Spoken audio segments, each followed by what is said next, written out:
ចំពោះការលះបង់របស់បងប្អូនទាំងអស់បងប្អូនអញ្ជើញមកពីចិត្តឆ្ងាយជាពិសេសអ្នកដែលអញ្ជើញមកពីខេត្តឆ្ងាយឆ្ងាយឃើញបងប្អូនមានទឹកចិត្តមោះមុតបដិញ្ញាដង្ហែក្បួនជាមួយយើងតទៀតថ្ងៃនេះហើយយប់មិញជាមួយលោកកឹមសុខាខ្ញុំក៏បានដើរសួរសុខទុក្ខបងប្អូនតាមរោងមុនបងប្អូនសម្រានឃើញថាបងប្អូនមានទឹកចិត្តមោះមុតមែនតើសូមកោតសរសើរបងប្អូនទាំងអស់គ្នាហើយខ្ញុំបានស្ដាប់បងប្អូនរៀបរាប់អំពីបញ្ហាដែលបងប្អូនជួបប្រទះនៅតាមស្រុកនៅតាមខេត្តរបស់បងប្អូនម្នាក់ខ្ញុំរន្ធត់ណាឮសូរការឈឺចាប់ឮសូរគេធ្វើបាបមកលើបងប្អូនជាប្រជារាស្ត្រស្លូតត្រង់គឺធ្វើឲ្យខ្ញុំមានការបដិញ្ញាចិត្តថែមទៀតថាដាច់ខាតត្រូវតែសង្គ្រោះជីវិតជីវភាពរបស់ប្រជាពលរដ្ឋខ្មែរឲ្យទៅបានអ្វីដែលខ្ញុំចាប់អារម្មណ៍ជាពិសេសមានបងប្អូនខ្មែរអ៊ីស្លាមមានស្ត្រីម្នាក់តំណាងឲ្យខ្មែរអ៊ីស្លាមមួយក្រុមអញ្ជើញមកពីស្រុក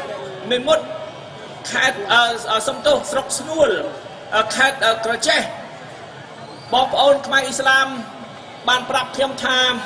នៅស្រុកស្នួលនោះមានក្រុមហ៊ុនដែលមានអ្នកកាន់អំណាចនៅពីក្រោយខ្នងរឹបអូស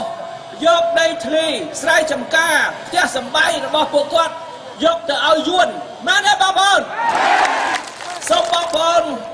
ដែលតំណាងឲ្យខ្មែរអ៊ីស្លាមដែលបានរៀបរាប់ប្រាប់ខ្ញុំមិនបានណាត់ជួបជាមួយ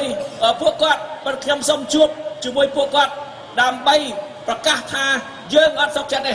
អ្នកណាយកដីពីជនជាតិខ្មែរយកទៅប្រគល់ឲ្យបរទេសនេះជាអំពើក្បត់ជាតិដែលយើងមិនអាចអត់ទ្រាំបានទេនេះគ្រាន់តែជាករណីមួយទេតែករណីបែបនេះ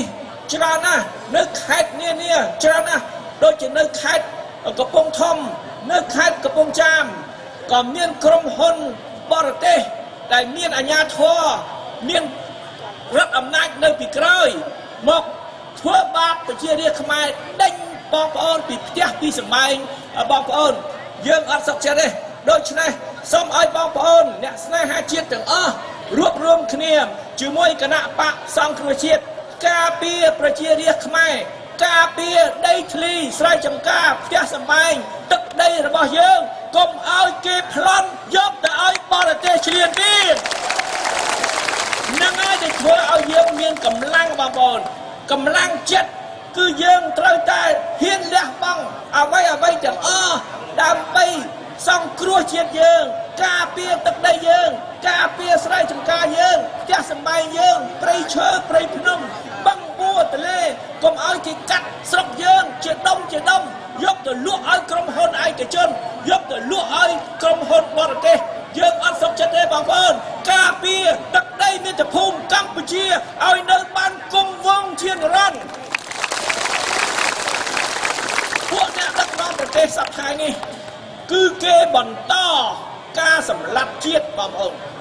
បរទេសឈ្លានពាននៅពីក្រោយគេចាំតែលេបត្របាក់ទឹកដីយើងគេប្រើមនុស្សដែលលក់ឧត្តមគតិឲ្យគេឲ្យសម្លាប់ជាតិយើងមកដំបងខ្មែរក្រហមប៉ុលពតគឺសម្លាប់ជីវិតដកជីវិតសម្លាប់រង្គាលសម្លាប់ប្រជាពលរដ្ឋនឹងមកគ្រាទៅស្រាប់តែមកគ្រាចុងក្រោយនេះគេបំផ្លាញទ្រព្យសម្បត្តិជាតិគេដកហូតដីធ្លីពីយើងគេកាប់ព្រៃឈើខ្ទេចខ្ទីអស់គេឲ្យយួនមកចាក់ត្រីបំផ្លាញទ្រព្យសម្បត្តិជាតិមច្ឆាជាតិដូច្នេះខ្មែរអស់ដីអស់ព្រៃអស់ត្រីនឹងហើយគេបំផ្លាញទ្រព្យសម្បត្តិជាតិដើម្បីបំផ្លាញជីវភាពរស់នៅរបស់យើងដើម្បីបំផ្លាញជីវិតរបស់យើងអ្នកដឹកនាំសពថ្ងៃមិនខុសពីខ្មែរក្រហមទេគឺបំផ្លាញជាតិដើម្បីយកទឹកដីកម្ពុជាឲ្យទៅជួបគ្នាទៀតសូមឲ្យព្រលឹងខ្មែរងើបឡើងវិញបងប្អូនសូមឲ្យ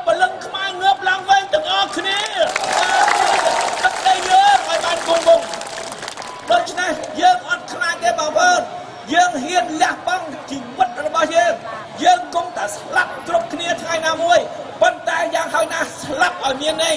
យ៉ាងហើយណាស្លាប់ខ្លួនយើងតែជាតិយើងបានរស់ជាអមតៈជ័យយោកម្ពុជាអមតៈដូច្នេះថ្ងៃនេះយើងរួមចំណែកក្នុងការតស៊ូបន្តិចបន្តួចទេបងប្អូនគាត់តែដើរយកមញ្ញាត់ទៅឲ្យស្ថានទូតមួយចំនួននៅទីក្រុងភ្នំពេញយើងអត់ខ្លាចនៅហត់ទេយើងអត់ខ្លាចដើរ5ថ្ងៃទេមែនទេបងប្អូនអត់ទេប៉ុណ្ណឹងយើងដើរជាមួយគ្នាយើងតស៊ូជាមួយគ្នារួចទៅយើងទៅតាមខេត្តទៀតខ្ញុំជាមួយលោកកឹមសុខាយើងនឹងទៅជួបបងប្អូននៅតាមខេត្តកន្លែងណាដែលប្រជាពលរដ្ឋរងទុក្ខវេទនាខ្លាំងជាងគេយើងទៅដល់ទីនោះមុនគេហើយដូច្នេះដោយសារថ្ងៃនេះយើងត្រូវដើរឆ្ងាយផ្លូវឆ្ងាយប្រហែលទឿ